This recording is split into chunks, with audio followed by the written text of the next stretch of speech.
Bonjour à toutes et à tous, ravi de vous retrouver pour un nouveau numéro de cette saga Information-Orientation avec l'une des 14 filières qui recrutent dans le département de l'Ain, une initiative du département justement avec de multiples partenaires. On va parler maintenant du département avant d'aborder la filière et de découvrir avec vous la filière du jour. Un département de l'Ain qui, et on le dit, c'est une réalité très dynamique sur le plan économique. Eh bien, pour preuve, quelques chiffres clés.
Le département indinois, donc très dynamique sur le plan économique, avec 14 filières présentées donc à travers 14 émissions. La filière du jour est une filière importante dans ce département où la nature a toute sa place également, et pas que pour le loisir, pour l'économie aussi. C'est la filière bois. Le bois, évidemment, le bois avance encore et toujours. Le bois qui a un rôle très important aujourd'hui dans tous les domaines, on le sait plus que jamais. Eh bien là encore, quelques chiffres clés pour cette filière bois dans le département de l'Ain.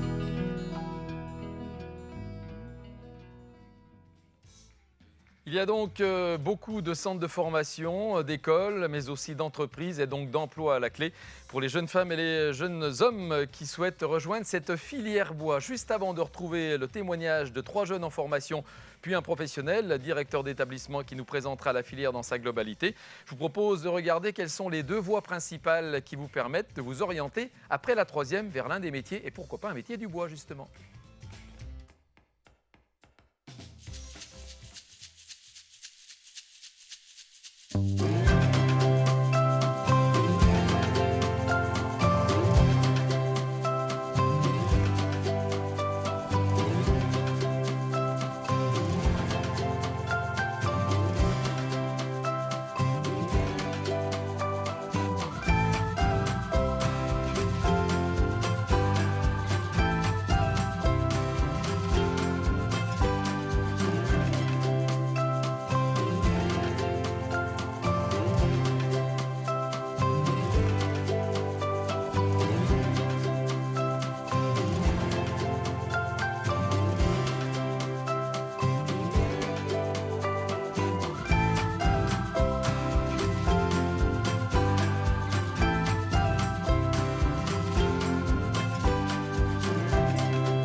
Dans le premier plateau de cette émission Parcours de jeunes, je vais vous proposer de découvrir 3 jeunes qui sont en formation dans le domaine des métiers du bois avec Pierre Chorin. Salut Pierre. Bonjour. Maxime Vailloux. Salut Maxime. Bonjour. Et Mario Zuccali. Mario. Bonjour. Super Mario, le surnomme ainsi ses petits camarades. Grands sportifs, les trois sont des sportifs, on aura l'occasion d'en parler, mais on n'est pas là pour parler de sport essentiellement, on est là évidemment pour parler surtout de leur choix professionnel dans le monde du bois.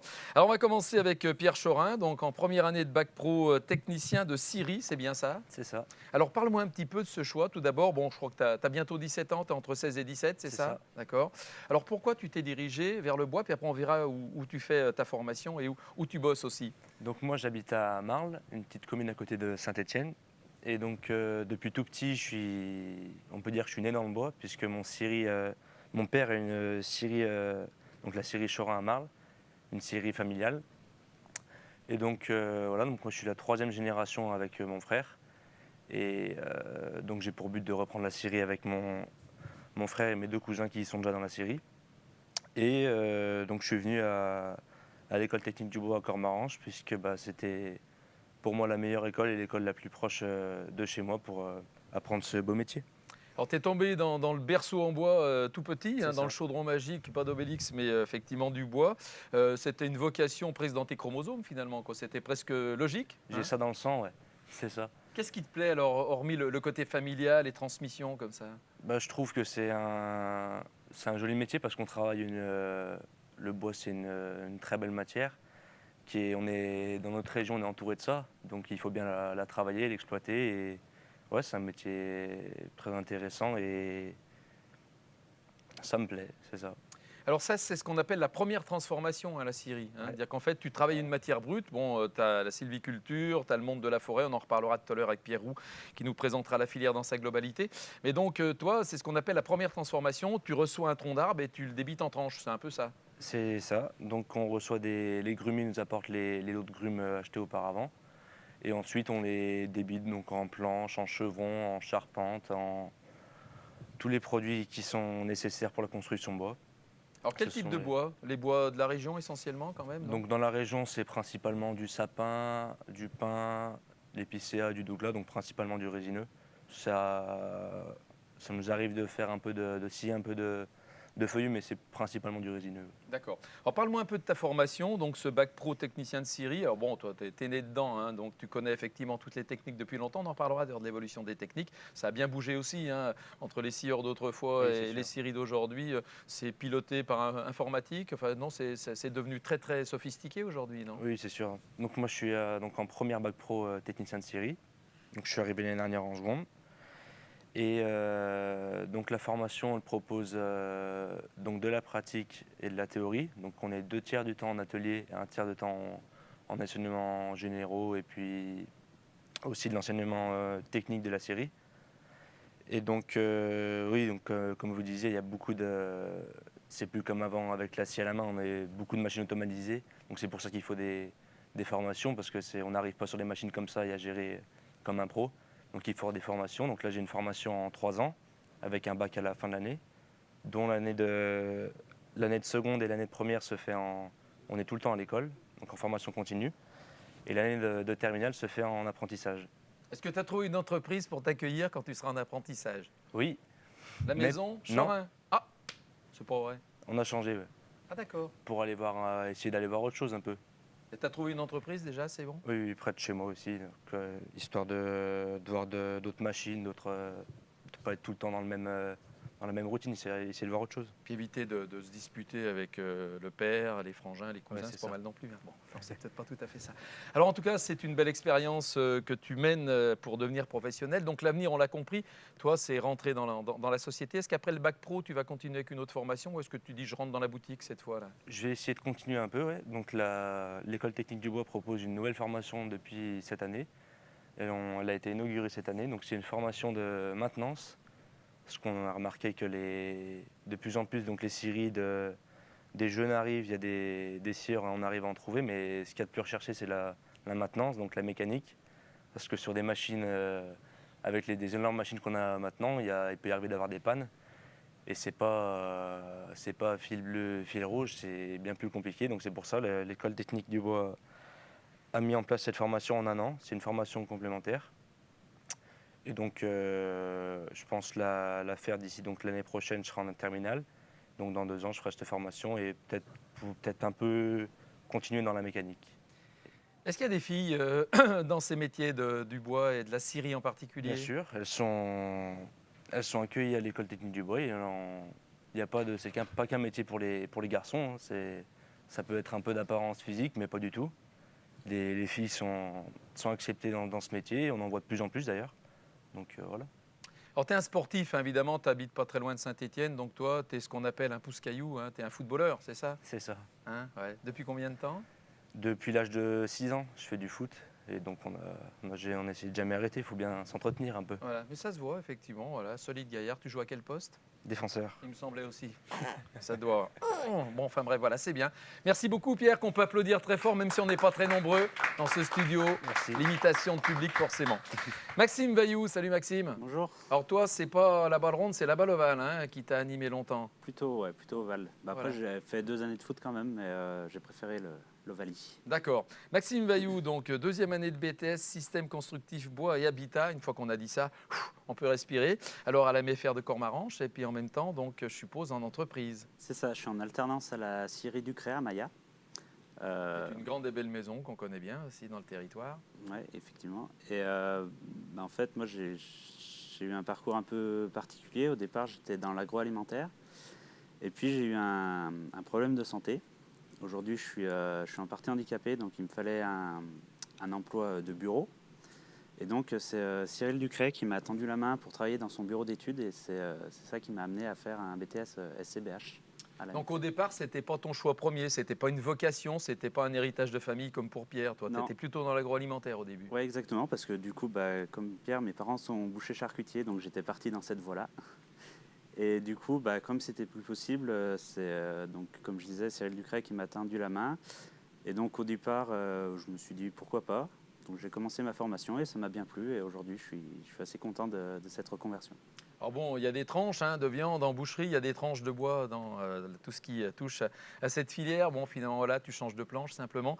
Alors ça te plaît, c'est une découverte du coup un peu quand même, là, et ça te plaît beaucoup? Ouais, alors j'étais un peu bricoleur, mais pas à ce point-là. Et c'est vrai que c'était une vraie découverte et une vraie surprise aussi. Ça me plaît beaucoup. Même au point de... Maintenant, je souhaite continuer, pourquoi pas en licence. Et je ne me ferme pas la porte aussi pour pourquoi pas aller plus tard en ingénieur, mais on verra ça le moment venu. D'accord. Alors concrètement, toi, tu es dans ce qu'on appelle la construction bois, quoi, maison en bois, choses comme ça? C'est ça. Alors, l'essence du BTS SCBH, ça va être plutôt de faire du calcul de structure et du dessin, donc pour concevoir les charpentes et les maisons en ossature bois. Voilà, donc il faut s'assurer que la maison tienne debout. Oui, il vaut mieux. Oui, c'est mieux. Il y a l'histoire des petits cochons, vous savez, la paille, tout ça, le bois, mais bon, ouais, les briques après, mais bon. Ouais. Et alors, ce qu'il y a de bien avec le bois, c'est que j'ai appris ça, une petite question comme ça, entre parenthèses. Il paraît qu'au niveau du feu, c'est un des matériaux qui résiste le mieux au feu, le bois. C'est vrai. C'est parce qu'en fait, souvent le béton, c'est en béton armé. Et donc, c'est à partir d'une certaine température que ça explose et donc que ça ne tient plus. Alors que le bois, c'est par rapport à l'épaisseur, c'est un temps. Donc, les pompiers savent combien de temps ils ont pour intervenir. Contrairement au béton où ils ne savent pas, ça peut péter à tout moment. D'accord. Donc, on a une marge de sécurité. On sait que, par exemple, dans les bâtiments publics, souvent c'est 30 minutes. On sait qu'on a 30 minutes pour intervenir, que ça tienne et ça ne tombera pas, si les calculs sont bien faits. D'accord. Alors, donc, ce qui te plaît, là, c'est aussi de fabriquer, on va dire, enfin, des choses, c'est-à-dire que tu crées des charpentes, des maisons, tout ça. Au niveau de la maison du Cré, on te confie des missions comme pour n'importe quel salarié. Comment ça se passe? Parce que il y a un salaire aussi quand on est en apprentissage. Hein. Oui. Alors, moi, comme j'ai 30 ans, je suis à 100% du SMIC. Mais en fait, plus on avance en âge et plus on a un pourcentage du SMIC. Après, j'ai plus les chiffres exacts. Et oui, effectivement, de plus en plus, au début de ma formation, c'était des constructions toutes simples, des petits abris de jardin, etc. Des niches de chiens, des trucs comme ça? Ouais, non, pas on fait pas de niches, mais oui, voilà. Non, mais c'était du petit bâtiment. Des petits projets, Ouais. et plus on avance, et plus les projets sont importants. Là, récemment, j'ai effectué toute une charpente complète. Bon, après, c'est vérifié par mon maître d'apprentissage, évidemment, mais une charpente assez complexe avec des accidents de toit. Donc, il y a plein de choses à prendre en compte, et c'est ça qui me plaît vraiment, qui est vraiment intéressant. Il y a aussi des filles dans la formation, là? Des profs, ouais. Mais non, en élève, il n'y en a pas. Mais la porte est ouverte, il n'y a pas de problème, c'est accessible. En plus, bah, j'en suis la preuve, c'est pas du tout physique, puisque en tant que personne handicapée, j'y arrive, donc il n'y a pas de raison qu'une fille n'y arrive pas. Voilà, donc il y a Il n'y a pas de contrainte physique particulière. Ouais. absolument Pour pas. faire mais marcher sa tête et puis son Ouais. imagination et puis être rigoureux, évidemment. c'est hein. ça, ouais. Ouais. C'est surtout ça. D'accord. Donc pas de problème pour. Et donc, Maxime Vailloux, un jour, il aura sa propre boîte peut-être d'architecture ou de construction de maisons de bois, non? Ouah, Je ne sais pas si tu vas aller le plus haut possible, c'est de Ouais. l'ambition, ça, c'est bien? pourquoi pas, mais c'est pas à l'ordre du jour. Ouais. Ouais. Parce que c'est quand même des grosses responsabilités, et puis bon, bah, on verra comment ça évolue. D'accord. Mais dans un premier temps, je vais peut-être continuer chez Ducret, continuer à bien apprendre mon métier, à fignoler ma formation, et on verra par la suite. Merci, cher Maxime, qu'on verra un peu plus tard dans un film, je vous le dirai en temps utile. On peut applaudir l'artiste, voilà, mesdames, messieurs. Mario Zuccali, Mario. Bonjour. Voilà, alors lui, Mario, c'est un cycliste, hein, c'est ça. T'es C'est ça. licencié à Belay, c'est Oui, ça? c'est ça. Ouais. En club. En club. Et t'aimes tous les vélos, toi, finalement? Route, VTT, tant que ça roule, je suis dessus. D'accord, effectivement. On voit que tu as un gabarit de cycliste d'ailleurs. C'est ça, Effectivement, c'est voilà. ça. Donc en foot, il faut être un peu costaud, rugby très costaud, en cyclisme pas trop lourd Plutôt quand sec. même. Ouais, voilà. Dans les descentes, c'est bien. Dans les À montées, monter, c'est c'est plus plus dur. difficile. Alors toi, tu as 18 ans, c'est ça? C'est ça, Et exactement. tu es apprenti en terminale bac pro menuisier agenceur, donc à la MFR de Cormaranche en Bugey également. Donc alors c'est pareil, même question un peu, ce choix de ce métier, c'est venu comment? Et bah, c'est venu que après la troisième, je voulais pas continuer en général. J'ai toujours été plutôt manuel et dans les métiers de l'art. Alors surtout savoir ce qui existait après en sortie. Donc j'ai fait beaucoup de tables rondes, de réunions informations comme ce type. Et au final, par hasard, je suis tombé sur la menuiserie lors d'une table ronde.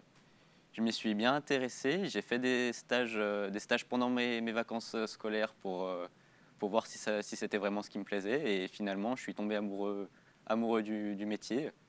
Et ça fait maintenant 4 ans que je suis dedans. Alors c'est vrai que les stages, c'est pratique quand même. Il ne faut pas hésiter à aller voir aussi les entreprises parce que les chefs C'est ça. d'entreprise, ils sont demandeurs de jeunes qui bossent bien. Donc si on va pousser les portes, bon, à condition de ne pas faire n'importe quoi, on est plutôt bienvenu dans les stages aussi, non? On est bienvenu. Ce qu'il y a, c'est qu'il faut trouver le bon patron. Puis généralement, les patrons sont dubitatifs au début. Et par contre, quand on insiste vers eux et qu'on montre qu'on est motivé, ils acceptent tout de suite la venue. Ça a été facile de trouver une entreprise qui t'accepte justement parce que toi, tu es en alternance, en Je suis en apprentissage. alternance, je suis en Ouais. apprentissage, mais ça a été très compliqué en CAP sortie de troisième de trouver une entreprise. Il a fallu faire du porte-à-porte, envoyer des mails, des coups de fil. Et au final, j'ai réussi au bout de 3-4 mois à trouver une entreprise près de chez moi. Et j'en étais bien content.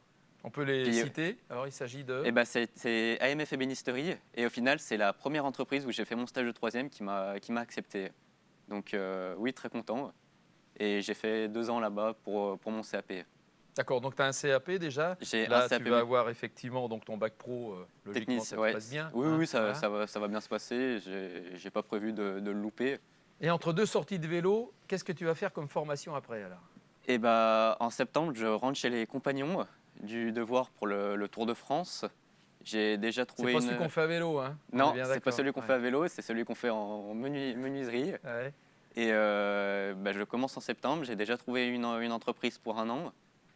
Et je pense que niveau savoir, ça va être ce qu'il y a le mieux pour engendrer des connaissances et de la technique. Et tu vas être dans quelle maison, dans quel endroit? Autrement, je veux dire, au niveau de la formation, chez les compagnons? Et bah, je suis au centre de formation, enfin en maison des compagnons à Villefontaine.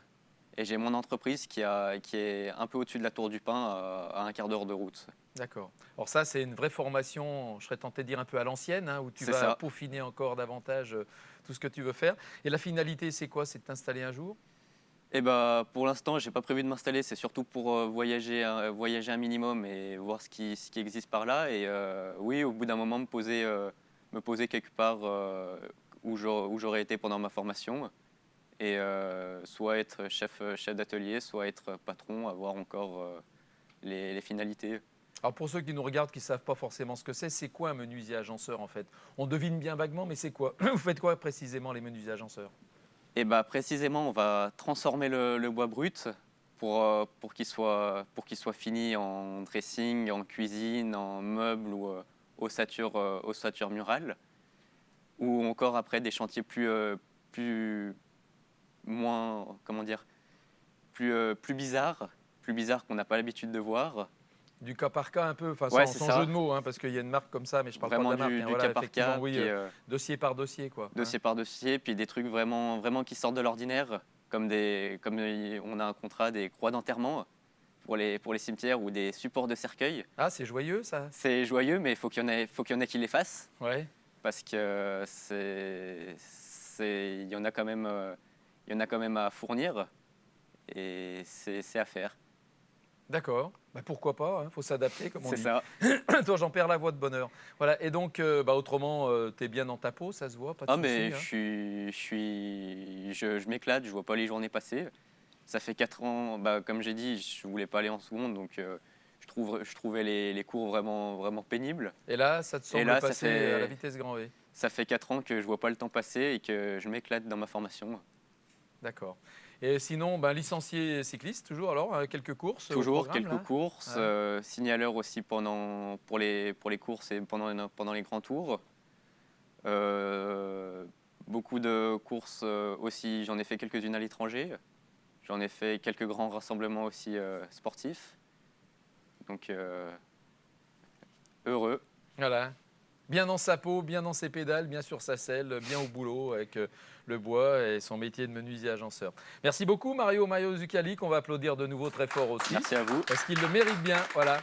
Parfait, jeunes gens. Écoutez, c'est un vrai bonheur. On va se quitter dans quelques instants pour retrouver un film, on appelle ça en studio. Ce sont des questions un peu décalées, imaginées par l'équipe technique de Média France et par la direction de la communication du département de l'Ain. Petite question comme ça qu'on pose. Il a fallu trouver écoutez, une victime expiatoire. Ça tombe bien, c'est Maxime que vous avez déjà vu, que vous allez voir maintenant sur l'écran. On va lui poser des questions bizarres et il y répond. Qu'est-ce qu'il est sympa ce garçon?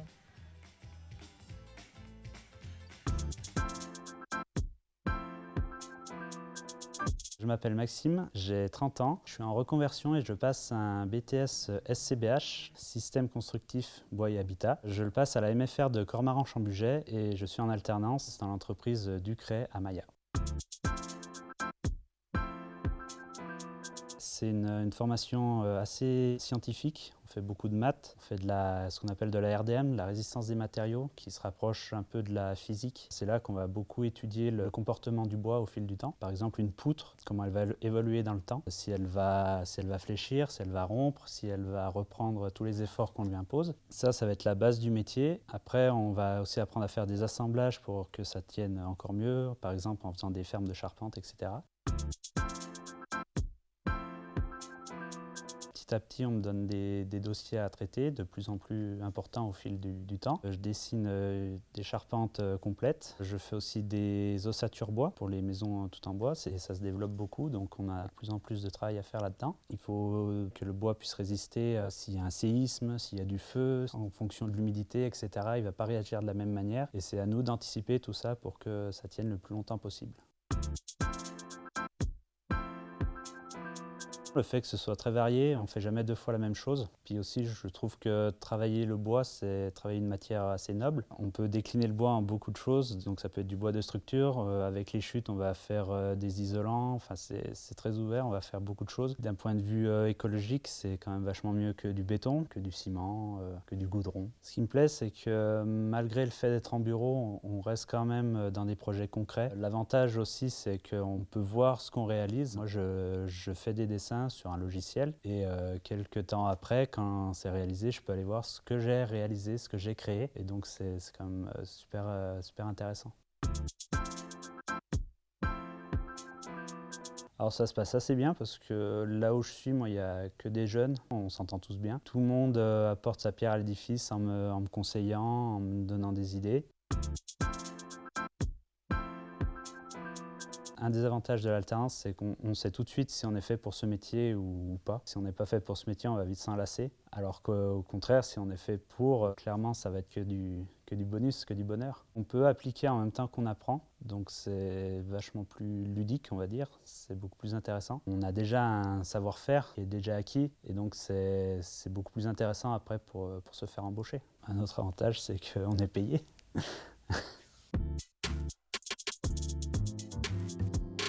Ah ouais, pourquoi, je sais pas.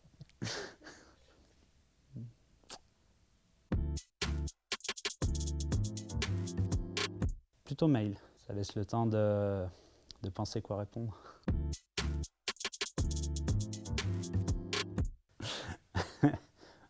Plutôt les deux, parce que j'aime bien mon travail et le boulot le bois, et avec sa sève de boulot, il apporte que du bien. Donc, présentiel, c'est plus vivant. Si on a une question, au moins on a tout de suite la réponse. Et puis si comme moi on n'a pas une super connexion, c'est quand même mieux le présentiel. Plutôt futur, aller de l'avant, pas rester sur les échecs et avancer. Raboter, parce que radoter, c'est pas très apprécié. Sur papier, comme ça on peut raturer, c'est plus jouissif. Quand j'étais petit, j'étais plutôt le Playmobil. Ah ouais, j'aurais parié sur Lego, je suis déçue. Désolé. Plutôt à la dernière minute, un peu bordélique. Je crois que ça s'est vu, je suis arrivé en retard. Être le bois? Toujours. Être.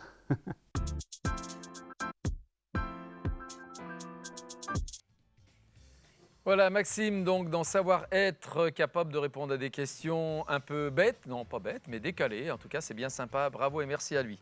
On va retrouver maintenant Pierre Roux. Bonjour Pierre. Bonjour. Alors Pierre Roux, c'est le directeur de la maison familiale rurale de Cormaran-Champ-Bugey, la MFR, qui forme à différents métiers. On va, Pierre, parler de la filière bois dans sa globalité. On le disait en préambule, dans le département de l'Ain, le bois, ça pèse lourd, dans tous les sens du terme, parce que c'est une activité importante de l'économie indinoise. Complètement. Alors, il faut savoir que dans l'Ain, nous avons énormément de forêts aussi bien de feuillus que de résineux, dans la plaine de l'Ain comme sur le plateau d'Hauteville et sur la partie haute du département. Donc c'est vrai que c'est une filière qui est très représentée et dans laquelle nous allons retrouver tous les secteurs d'activité de cette filière-là, de l'exploitation forestière en passant par la première transformation et en terminant par la seconde transformation. Quand je dis exploitation forestière, c'est sylviculture, exploitation forestière, métier de la forêt. À partir de là, vous allez en première transformation, comme son nom l'indique, c'est la toute première transformation de l'arbre une fois qu'il arrive dans les scieries. Et l'objectif, c'est de faire de la grume un parallélépipède parfait avant qu'il soit réutilisé dans les filières de la seconde transformation, dans laquelle nous allons retrouver la charpente, la menuiserie et la couverture. Tout ce qui est métier de travail du bois, ébénisterie et autres métiers variés. Voilà. Alors le bois reprend la cote, après des années un petit peu où on préférait le béton, le métal. On revient quand même au bois, y compris pour les constructions. Ça veut dire que c'est un matériau, comme les métiers qui le portent d'ailleurs, d'avenir. Complètement. Il y avait une étude qui a été faite récemment à l'échelle Auvergne-Rhône-Alpes qui montre que la part de la construction individuelle en maison bois est autour de 15-20% et est en train de gagner des parts de marché. Donc c'est clairement un métier d'avenir et c'est clairement un débouché d'avenir pour la filière. Voilà, en concurrence avec les matériaux béton et autres matériaux de construction. Alors est-ce qu'il y a des secteurs plus particulièrement en panne de jeunes qui rejoignent ces métiers? Est-ce qu'il y a des métiers vraiment en tension? Ils le sont tous ou certains plus que d'autres? Franchement, aujourd'hui, ils le sont tous. C'est vraiment important de le signaler. Et il y a beaucoup d'entreprises qui recherchent et qui ne trouvent pas forcément de jeunes en face dans ces filières-là, que ce soit dans les métiers de la scierie, de la construction bois, de la menuiserie. Donc je fais un appel clair. Il faut envoyer ces jeunes vers ces filières-là pour ceux qui le souhaitent parce qu'elles sont demandeuses. Et je crois même que dans cette période de crise sanitaire, la crise sanitaire est en train de booster ces métiers-là, puisque finalement ce sont des métiers qui n'ont jamais arrêté de travailler Et aujourd'hui, les familles se disent, au moment d'hésiter de faire leur choix, ils se disent d'aller dans ces filières-là, c'est l'opportunité d'assurer un métier à leurs enfants. Donc franchement, la crise sanitaire est plutôt favorable au recrutement, et plus qu'avant.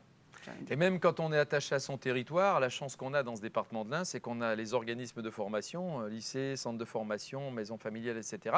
Les entreprises qui correspondent en face aussi aux besoins. On est presque, je veux dire, en autarcie ou presque. On peut aussi partir ailleurs, évidemment, mais c'est vrai qu'il y a toute une filière complète dans le département. Ah, complètement. Nous allons, comme je l'expliquais tout à l'heure, vous avez la forêt qui est très présente, donc vous avez l'Office national des forêts qui est présente, le CRPF, les gestionnaires de la forêt qui sont présents.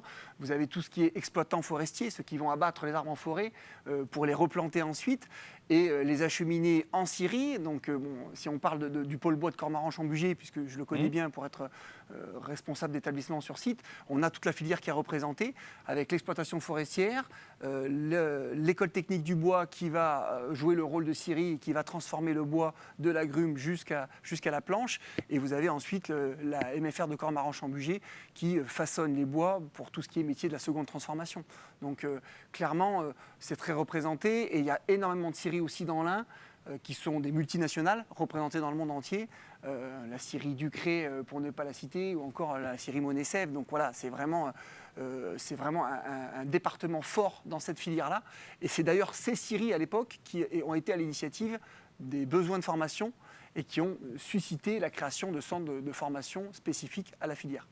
On a vu, Pierre Roux, les 3 jeunes qui ont témoigné juste avant vous. On sent qu'ils sont bien dans leur peau, les pieds sur terre, un peu comme un arbre. Voilà, ils ont des racines, voilà, etc. On sent que ce sont des jeunes bien dans leur peau. Alors, on parlait des filles. Il n'y en a pas beaucoup, mais elles ont leur place aussi, les filles. Et puis, il y en a qui nous regardent, là. Donc, c'est peut-être bien de leur dire, les filles, venez dans le bois. Enfin, venez dans le bois.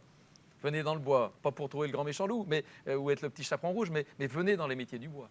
Clairement, oui, effectivement, il faut casser l'image arriérée qui consiste à dire que les filles n'avaient pas leur place dans ces filières-là. C'est vraiment un métier d'avenir pour les femmes aussi bien que pour les hommes. En plus, les techniques de fabrication ont vraiment évolué, et aujourd'hui, les filles ont tout à fait leur place. Nous, on regrette qu'à Cormaranche, elle représente 2% des effectifs. On a mis en place des petites vidéos pour dire venez dans ces formations-là, parce qu'elles ont tout à fait leur place. Et comme je le disais, les techniques ont vraiment évolué et leur permettent de faire bonne figure sans aucun problème. Maxime tout à l'heure évoquait les métiers de la construction bois où il y a beaucoup de bureaux d'études. Et le travail en bureau d'études, c'est beaucoup de matière grise, beaucoup de réflexion qui n'a pas forcément besoin de transporter des charges lourdes. Donc c'est une filière complètement adaptée au public féminin. Alors, tous les niveaux de formation sont représentés aussi, du CAP jusqu'aux plus hautes instances de formation, ingénieurs, tout ça. On peut tout faire dans l'Ain ? Vous avez quasiment toutes les filières de formation qui sont représentées dans l'Ain.